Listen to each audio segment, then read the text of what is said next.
Dreams of a Washington Commanders return to the district are fading like the paint on its one-time home RFK Stadium. Washington, D.C.'s congressional voice, Delegate Eleanor Holmes Norton. To use a football term, is this a Hail Mary?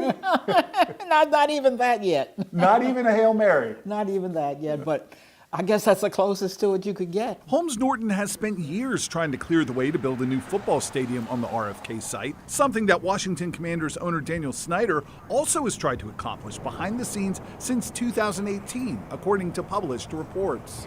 After the team changed its name, even D.C. Mayor Muriel Bowser threw her support behind the plan. Here's what she said to us just a few weeks ago. I think Washingtonians want to have their team play in Washington just like all of the other professional sports teams.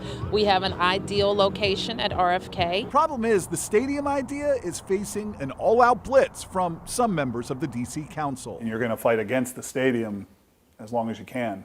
Absolutely. It doesn't make sense. Councilmember Charles Allen is the loudest and most passionate voice against using the district's last best plot of undeveloped land for Dan Snyder's new Mecca. NFL stadiums are proven uniquely to be poor economic drivers. They host 8 or 10 home games a season. Let's throw in an occasional bowl game and an occasional concert.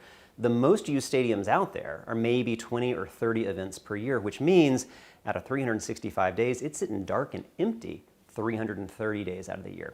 That's not a good economic investment for us to spend hundreds of millions of dollars to benefit a billionaire. It's also just a really bad use of the land.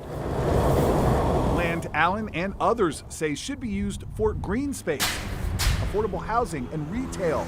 But when it comes to redevelopment of the RFK site, there's a catch. Are they making your job harder by not being on the same page?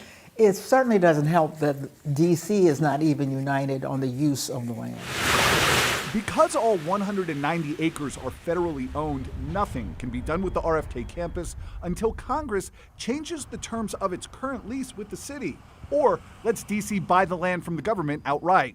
Holmes Norton said the recent congressional hearing into sexual harassment allegations against Snyder and other members of his staff have only further dimmed the chances Congress would help the billionaire by clearing the way for his new football stadium, even if it had the full support of D.C. government. And with the prospect of Republicans regaining control of Congress during the midterm elections, Holmes Norton said the city's chance to take over that RFK site is about to wash away. Not taking advantage of this opportunity when Democrats in charge is a lost opportunity. Is it a failure of leadership? On both sides, yes, of the council and the mayor. In the meantime, the city is moving forward with plans to tear down old RFK, recently awarding a contract to a construction company for demolition of the 60-year-old stadium. But with all the regulatory red tape, that demolition wouldn't start until sometime next year at the earliest.